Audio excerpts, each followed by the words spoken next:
everyone, and welcome to episode 7 of the Pitchfork Fiber Podcast. My name is Hunter, and I will be your host, as always. Welcome to my new home. As you will notice, this is a different location. My rent was up at my last place, and I've moved just 10 miles or so away, and I'm in a new apartment. So things, as you can see, are not really on the walls because I won't be here for very long. I'm here for about another month, and then I'm moving to Chicago. But for now, this is where I'm at. I'm in my living room right now. I have a lot of stuff to talk about today. I have a lot of random things to talk about. I don't have a ton of things that I've been working on. They've been kind of similar. However, I have a lot of things that I want to talk about, future projects. That's a big one. I have some things I have been working on. I do have a finished object. One kind of two finished objects. And then I have a lot to talk about just with what's going on. So, welcome. Today is the 1st of July, so I've heard it's Canada Day, if that's what it's called, as I've seen on Instagram and on Facebook from a lot of my friends. Also, it is the upcoming weekend of 4th of July, so in a couple days will be our nation here in America's Independence Day. So happy 4th of July to all of you American viewers, and I hope you have a wonderful and safe and fun weekend of festivities ahead, or I guess it's not really on a weekend, so I guess for me, I don't have work on Monday or Tuesday, so it's kind of like a long extended weekend, so that's exciting. But excuse the loud noise, it's extremely hot here in Arizona, and I have to keep the AC on or else I will melt. Right now it's about 110 degrees outside, Fahrenheit, so that's, 47 degrees or something, Celsius. So it's a hot one, and I'm gonna just leave the AC on. So I'll talk a little louder, and hopefully it doesn't annoy you. But I'm gonna just start with some things that I have finished. So I last year started a quilt. And while I was in Chicago, I had a tiny little studio, and I didn't really have a whole lot of friends there at the time. So I spent a lot of time just, wandering the city and doing things. And I thought, when it gets darker and there's not I can't just wander at night. I wanted to have something I could work on, and so I was knitting a sweater at the time, the really bright, good old friend sweater I've talked about on the podcast before. It's really bright, kind of neon-ish lime green chartreuse color. I was working on that. I also wanted to start a quilt, so I had wanted to make it a simple, easy, kind of fun quilt for my bed while I was living in Chicago. I was staying at this, I guess it would be like a dorm. It was a small apartment for students who went to the Art Institute of Chicago, and it had a normal twin extra long bed, so kind of like when you're in a dorm. And I wanted to make a bedspread because I only had sheets, and I wanted to make something and make it feel homey. So I started that. Well, I never finished it, of course.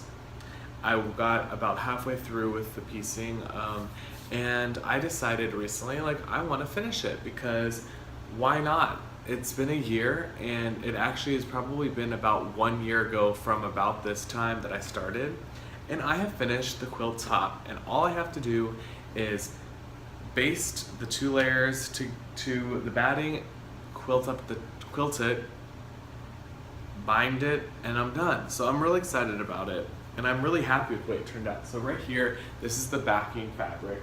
I tried to go and find the same color as the orange that you'll see the front has as the back, just to kind of unify it, but I couldn't find it at the store. So I have decided to just choose this kind of fun pattern. It's a ziggy-zag kind of color. It's a gray, like a blue-gray. Excuse all the wrinkles. It's been folded. And it's really fun. Oh no, this is going to be really hard to show. Because it's backwards. Oh well, I'm just going to pull it apart and I'll show you. Okay, I'm gonna have to stand back. So it's a flying geese kind of pattern. It's in this really bright orange, red, and blue, and kind of green in it. I'll just keep going up. Oops, and up. If you can see it. And up. And up.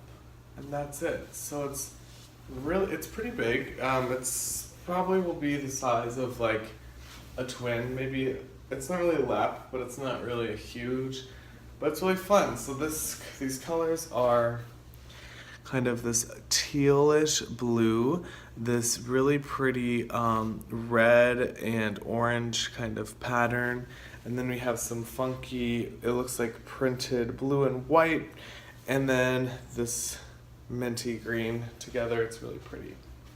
So I have done that, and I finished that just recently. Finished that, and that's gonna be fun because when I move into my new apartment in Chicago, I plan on having, it's a studio, so I will not really have a lot of room, and my bed, I want to have a little couch area, a little like love seat or couch or something, and then a place to watch TV and have a little kind of a visual separation of where my living space is and where I sleep. And so I want to have a couch and just like a little area,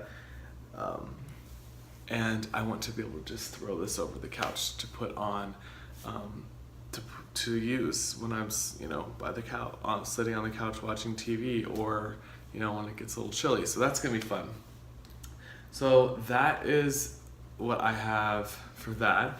I also finally varnished, if you follow me on Instagram, I finally varnished one of my paintings that I completed in the fall of 2015. So it's been a while, and I finally got to varnishing it. So I'll post a picture right here. The title is Submergence. It's actually a self-portrait, and it was one of my first projects. It wasn't my first, but it was one of my first projects, in my painting class. It's oil on canvas. I submitted it for a show, but it wasn't accepted, probably just because it doesn't really look finished, but I'm really proud of it. It's one of the first, I'm looking at it right here, and while it's on the screen for you guys, but I'm proud of it. It's one of the first things I made that I was really proud of when it came to painting in oils. So that's that. As for what's on my needles, of course this is like my only bag that I've really made. I have made one other, but this is holding my ginormous shawl, the Shockwave shawl. And I found this the other day, and it was really fun. I put it on here. It's a pin from Wicker Park Fest, and Wicker Park is in Chicago. And so while I was in Chicago, if you notice, that's a pick, that's like a guitar pick guy, so that's kind of fun. But while I was in Chicago, there was the Wicker Park Fest, which is just a suburb, or not a suburb, it's a neighborhood in western Chicago, and they had a music festival, and to get in you had to wear the pin, and I found it and I put it on here, which was kind of fun. So, but I have been working on my Shockwave shawl. I am finally on my fourth color, my fourth skein, the fourth one. It is ginormous. It's taller than myself with my arms up, so I'm guessing that's like almost 8 feet, and it's gonna be like at least probably 10 feet or something. It's huge. So I started out with this, I'll show you each color first. I started with this brown color, and I'm so sorry I don't have all of the colorway names. In the process of moving, I've lost it or misplaced them. So this is a brown, and this is my Chicago inspired shawl.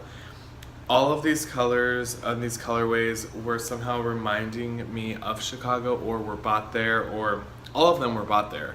but somehow they had a connection of either they were local indie dyers yarn, or they reminded me of my time in Chicago. So there's this brown, beautiful gray, kind of charcoal heather brown that goes into, sorry, I'm showing this to you backwards, that goes into this really pretty Madeline Tosh. I do know this one, and this is in the Yoko colorway, and I bought this actually while I was at Wicker Park Fest, which is where my pin was, so that was kind of fun. And then I have this Madeline Tosh going into this beautiful, and I love how it's fading. Fading is really big this year. Find your fade shawl and sweater and all these like marled fading, and it's amazing. So I'm partaking in some sorts, and it's fading into this beautiful yellow. And I bought this while I was in Chicago, Knit One, their shop in Lakeview, which is a really beautiful shop. If you ever go to Chicago, go to Knit One. And this is a Madeline Tosh as well, and I think it's in the Candlewick colorway or something like that. And then we're going into my fourth and final color, which I don't know if you can see, but it's actually a beautiful kind of green, blue, teal wonderfulness. And I'm about halfway done with the striping, so that's really fun. And that colorway looks like this. And this is great lighting right now. I'm by the window, so if you can see that. Can you see it? Let me tap my screen and see if it will. Really, come on. It's beautiful. It's just all colors. And I don't remember, this was a local dyer, I believe. But I'm not, it just got really dark. But I'm not sure. However, I would like to believe it was a local indie dyed yarn, and that's what was my tie to Chicago. However, if it wasn't, this reminds me so much of Monet's lily pad paintings, his Impressionism paintings, and the Art Institute of Chicago, which is where I worked over the summer, was known for their collection of, their collection of Impressionism paintings and Monets, and there's a huge gallery full of lily pad paint, the pond and the lily pads and the beautiful arches and of greenery and roses, and these are the colors that Monet uses, these unbelievable colors. So this reminds me of Monet. So every one of these has a story, and when I move to Chicago, I'll be able to wrap this thing up. But so right now it is, sorry for the strings because I'm striping these two right now, so I have two strings attached, but it's bigger than my wingspan, and I'm not short. I'm 5'10", and this is how big it is so far, and I have a whole nother color to go. Basically, because right now I've just started striping, and I have a whole giant section where it's just the color, plus it's not been blocked. It's going to be huge. Huge, but the way I've seen it on Ravelry and the way that I'll wear it is not going to be like a shawl. Really, it's going to just be like in the winter, it's going to just be wrapped and wrapped and wrapped around me. So it's going to be so awesome, and I'm so excited to have it. I was just thinking about this the other day. I'm so tangled. Oh gosh. I was thinking about this the other day, which will lead me into my next, lead us into the next part of the show, which is the things that I've been wanting to make. But before I get there, I was just thinking, this is going to be over 16 or 1700 yards of yarn. It takes 4 full skeins of fingering weight yarn. It's ginormous, and I'm not bored of it. And it's simple, but it's fun, and I've really liked it. And so this is something that I can't wait to have. But I've been loving the process of knitting. So I'm really I'm both a product and process knitter, which I think is awesome, because I wouldn't just be knitting and knitting and knitting if I didn't want to make something. And so I really want this thing to have, when I get to Chicago and it gets cool, I'll be able to use it. Because in right now 110 degrees, I can't use a schlanket, a ginormous blanket, shawl, scarf thing. So I am excited about that. But I also really have been enjoying knitting and just watching TV, and right now I don't really have anything else to be knitting on because financially it's expensive to buy good yarn, and I don't really have the means of buying a ton of new yarn. So yeah, but that's fun. I did make I've probably shown this to you already, but I did make this really cute mini project bag for socks, and I actually waxed this canvas. It's a waxed canvas bag on the bottom, so this is waxed canvas. You can see kind of where the wax has been, and it creates this really pretty like wrinkles from where the wax is. It's like, if you feel it, it's really heavy duty. And then I dyed this really pretty linen fabric. Or I guess this isn't linen, this is just cotton, but it's natural cotton. So I dyed it, and it's really speckly. I wonder if we can see it and make it a little bit brighter. There we go. So that's what it looks like. It's really bright, and has a really pretty blue zipper. And then on the inside, it has this really vibrant color, which is reminiscent of the outside. And inside here is my Valentine's Day sock, which has still not been finished. Well, I mean, I have one of them, but I haven't cast on the other one. But yeah, it's really pretty. So, and I have a sock in there, but I mean, there's nothing new. So yeah, so I have that, but I just thought I'd show you that if I didn't show you that already. But now I want to move into what I want to make and have plans for. So this is going to be a little bit larger section because I have a lot of things I want to make.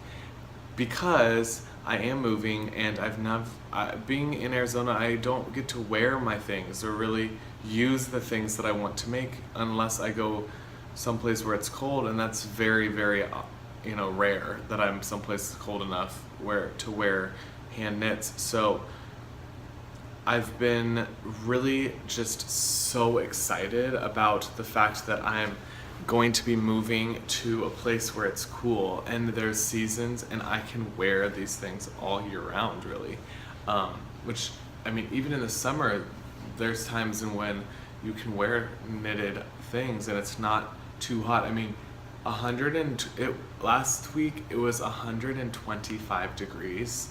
They had to shut down the airport. Things were melting on the streets. It was so hot. It was record highs, and it was only June in Arizona. So that's, it's hot, and so you can't really do anything with your knits. You can't even really be inside knitting, even with the AC on, because it's still a bajillion degrees.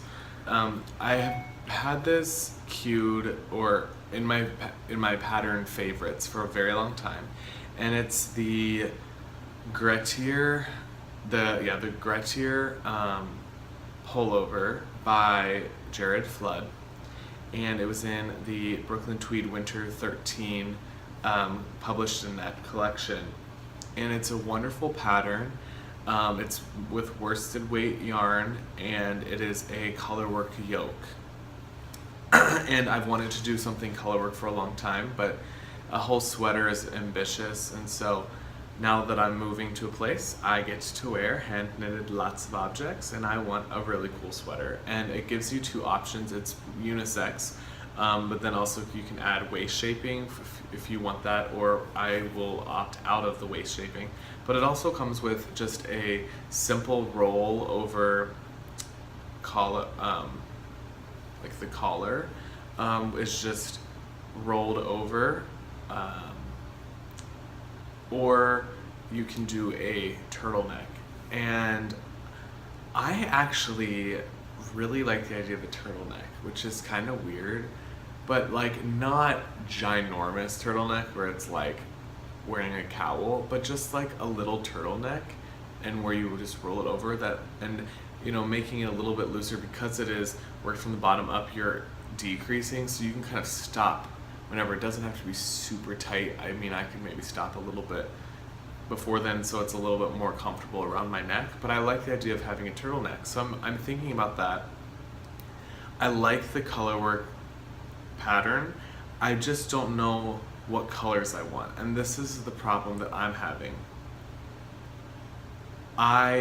There's too many choices. When I look, there's 418 projects that have been made of this, and they're all beautiful. I could totally see myself going earthy and more neutrals with a medium color, medium valued base color, and then the color work being light and dark, and work, the body being in like a nice camel or a gray or a stone color. But then at the same time, you see these beautiful ones that are like green or blue, and they're like beautiful with nice tans and darker variations of that color of blue or green or whatever up here, and they're beautiful. There's the basic gray, black, and white one, which I don't want that. That's the traditional kind of Icelandic looking sweater, and that's just too basic. I feel like you see that all the time, and if I'm going to go to the trouble of knitting this, I want it to be unique. But I did find one project on here which I favorited. It's Ginkgo Knits. It's her Gretier, and if you look it up, that's Ginkgo Knits, and it's beautiful. It's this kind of not black, but it's really dark gray, almost a little bit of blue, with the color work being yellow, white, and red, and I really like that.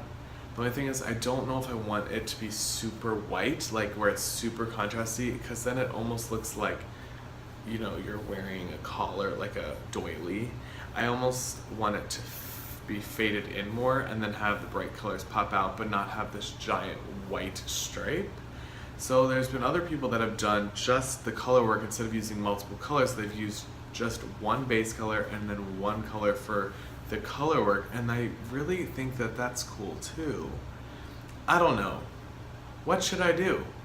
Should I do something colorful? Because right now I'm leaning towards dark, a dark gray, really dark gray, almost black, kind of heathered body with mustardy kind of yellow color work down at the bottom and the top, and then in the middle having the lighter color being either a light gray or something lighter, and then the red little circle kind of things in the middle, so it will be colorful but not crazy, and then have the little turtleneck, which would be really awesome. It's gonna be super comfy because it's worsted. Or I thought about just doing gray or the kind of lighter color with pops of color, but that's just so. I'm gonna do dark. I'm going to do dark. That's what I'm gonna do. But I just don't know what colors. But oh well, I'll figure it out. And I also don't know what yarn base, but that's something else I can think about. So I've been rambling, but it's important because this leads me to my next thing. So I'm online looking up different, yarns, and I would love to use really amazing yarn. However, being a sweater and needing multiple colors, I can't really afford to buy, and being a male and needing like more yardage than a female, I would need a lot of yarn, and for it to be super expensive is something that I'm not ready for. So I was looking at maybe cheaper options, and I was thinking of Cascade 220. I also was looking at Drops. They have I think it's like Drops Charisma Superwash. That's another option, and that's really cheap, like really cheap. I also was thinking about some Madeline Tosh in their DK, but then that's DK not, and I'd have to maybe think about that. So I'm not sure, but I was looking up Madeline Tosh, and I went on their website, and they have the sale, the one of a kinds on their website, and I saw that there was this really cool colorway, and there was only 2 left, and they were both in the DK twist. 250 yards each. So together, if I bought both, it would have been 500. And it was this beautiful gray speckle base with neon, like Edison bulb punches of color, big splotches, really speckly, super interesting, something I've not worked with a ton of, like super speckle yarn. And I was like, I'm buying it. It was cheap. For both, it would have been the same price as basically buying one at original price. And so that was what I was like, oh, that validated it. I bought both for the price of one, basically. So I bought it, and it's in the mail right now. And I actually am so excited to receive this in the mail, because Madeline Tosh, I like Madeline Tosh in the fingering weight, but there is something about Madeline Tosh when it is like super twisty and just so squishy and bouncy and colorful and speckly. It's just amazing. And I've had in my queue or in my patterns, I bought one time a Stephen West pattern, the dotted rays pattern, when it went on sale randomly. And this was way long ago when I didn't have the skill level to experiment with his other patterns with lots of different techniques. So I picked one that looked really easy, and dotted rays didn't seem too hard. So I bought it, but I've never made it. And I know that it's a fingering weight pattern. It doesn't really matter what weight, but most of the people that have made it, it's in a fingering weight. And so, sorry, my battery just said that it's running out, and so anyways.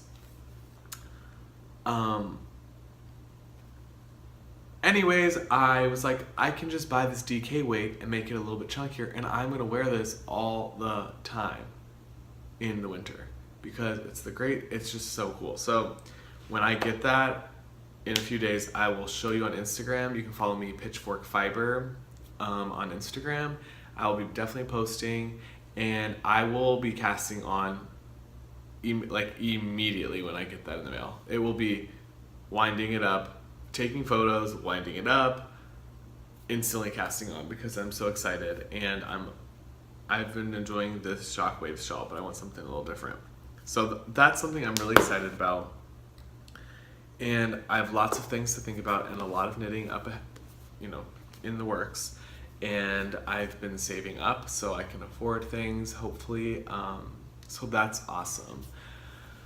The only other thing I wanted to talk to you about is I've been on YouTube looking at lots of different videos and podcasters, and I saw this one, I don't even remember the podcaster, but they were talking about books that they were reading.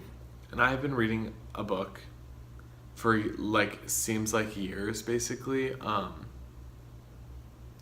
Literally years, 2 years or more.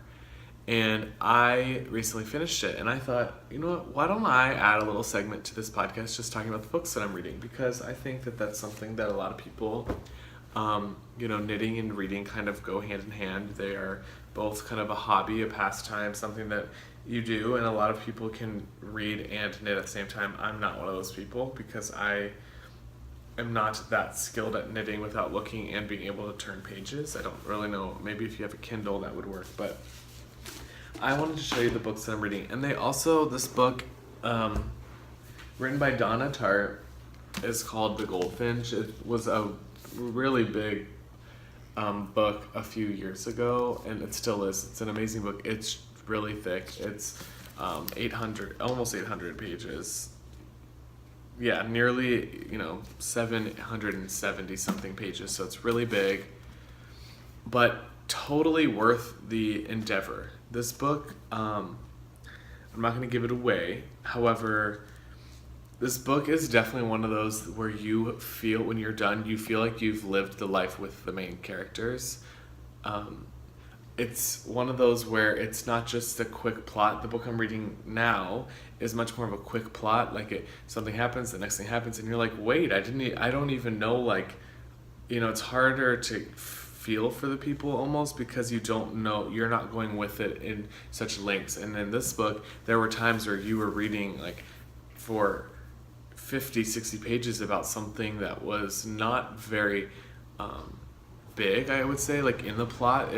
But it made you it gave you reasons to really feel for the character, and it made you really fall in love with them and care about them. And I think that development of the character and the reader together is something that this book does very well, because at the end you feel like you have lived the life of this character. So it starts off with the boy Theodore Decker, when he is a young boy, and through this extreme circumstance, which I'm totally not giving anything away, but through this extreme circumstance and many unfortunate events, he kind of changes families. He kind of goes to live with a friend, and through these friends, you get to meet his friends, and you get to see his relationships between him and his parents and his friends and random people, and it just kind of is an extreme growth of him as a person, starting out when he's a young boy and kind of going through his life until he is a young man. Not even a young man, he is a young adult, around post-college kind of an age. And by the time I finished reading, the ending was not what I expected. However, it was something where, I finished the book and I just was stopped and thought about him for a long time afterwards. And I think that is what makes this book so special, is that I felt like I got to know him. And so I'm going to just read you the inside of the cover, so I'm not going to give anything away, because this is something you can read yourself. But it says, The Goldfinch. Okay. Composed with the skills of a master, The Goldfinch is a haunted odyssey through present-day America and a drama of enthralling force and acuity. It begins with the boy Theo Decker, a 13-year-old New Yorker, miraculously survives an accident that kills his mother. Abandoned by his father, Theo is taken in by a family of wealthy friends. Bewildered by his strange new home on Park Avenue, disturbed by schoolmates who don't know him or talk to him, and tormented above all by the longing of his mother, he clings to one thing that reminds him of her: a small, mysterious, captivating painting that ultimately draws Theo into the criminal underworld. As an adult, Theo moves silkily between the drawers of rooms of rich and dusty labyrinths of antique stores where he works. He's alienated and in love, and his talisman and painting places him in the center of a narrowing, ever more dangerous circle. The Goldfinch is a novel of striking narrative, energy, and power. It combines unforgettably vivid characters, mesmerizing language, and breathtaking suspense, while plumbing into a philosopher's calm and deepest mysteries of love, identity, and art. It's a beautiful, stay up all night, tell your friends, da-da-da-da-da. So that captivates the story really well, actually, and it is amazing. So go read this. Donna Tartt, The Goldfinch. I love art, as I am an art student, and going into the museum field in my graduate studies, and that's what first captivated me about this book, was that it was art kind of central, but it really is more than that. And so read this book. So I finished that after 2 years, literally. So then I wanted to start this book because I saw this book on a review and it looked amazing, and it won the Pulitzer Prize in, I think, 2014. But this book is by Colson Whitehead, and it is The Underground Railroad. I am a sucker for historical fiction or historical nonfiction.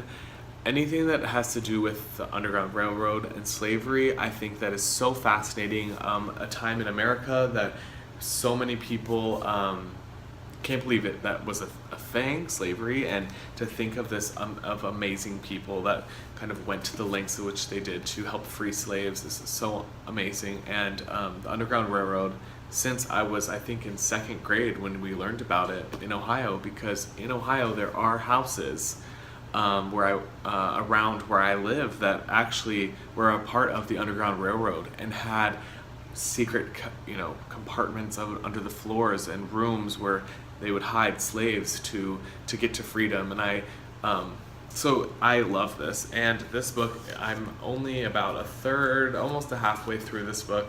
Very short, not even 306 pages or whatever. It's not very long, and it's awesome. I really like it. So far, it's different. It's a total different read from this, where this was a emotional, gut-wrenching, you go through this whole like epic story with Theo. This book is more of a read so far, where I have found that I've read enough about and learned enough about the Underground Railroad and about slavery, which the things in here are not shocking. Like, it's just kind of like reading a book taking place in the time of slavery. It takes place on a cotton plantation in Georgia. And the main character's name is Cora. She's a slave. And she and a lot of her other fellow African American counterparts, or her slavery companions, are in the same boat, and they decide to escape to the north.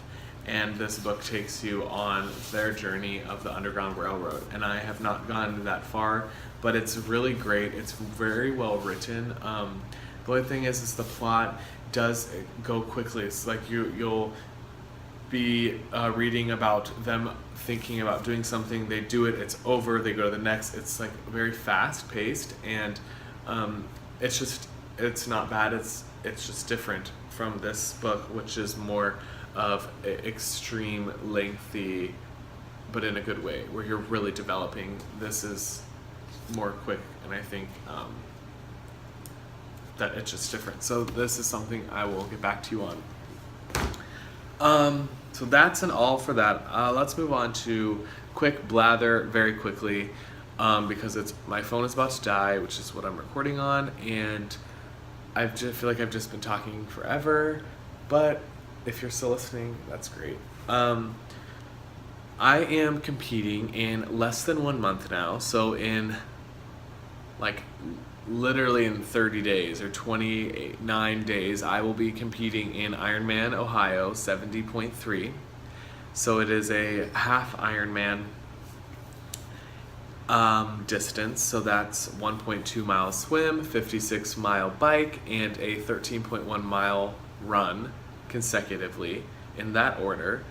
I'm nervous because it's so hot here in Arizona.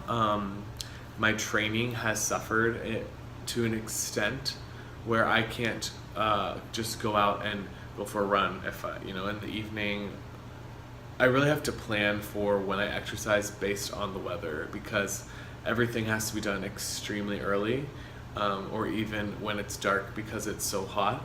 Even by 10 o'clock in the morning, it's well over 100 degrees, and training in such extreme conditions can be very unsafe here in Arizona. It can lead to heat stroke or exhaustion very, very rapidly and very quickly. And so I don't want to push my body too far when I know I'm doing extreme distances. So because I'm working on a long endurance kind of exercising, where I'll be doing a lot of far distance workouts, I try to really be prepared for that. So that's coming up, and I'm excited. I feel I'm ready. I am ready for the fact that I know I can do it and I can finish.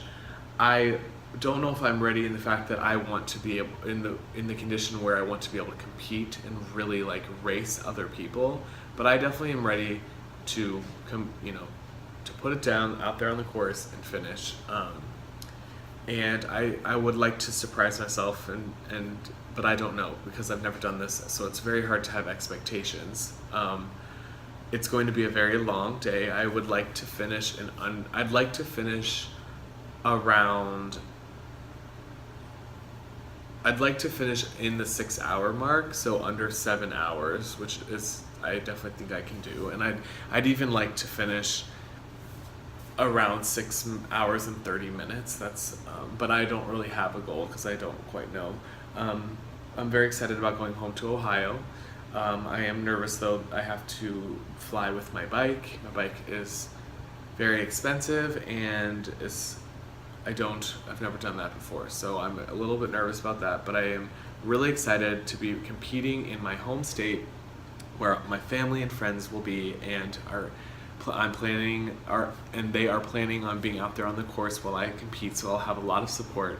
I've done a couple half marathons here in Arizona and when I was in Chicago, and I never had family or friends around, so I just always did those races by myself, and so it will be really exciting and motivating to have people on the sides of the race course cheering for me. I think that will really motivate me and drive me to keep going and to finish. And I think that's really important for spectators to realize that, it's really hard to do it and to feel motivated while you're doing it, because you're going to be hurting, but to know that when you're running or biking, that in a mile or in 2 miles or in 5 miles that your family members could be there cheering you on, that gives me enough motivation to push just to get to them, and then get another wave of energy and of motivation to then make it to the next point, and to really set small goals. And so having being a supporter is so big, and especially in Ironman, which is such an amazing community.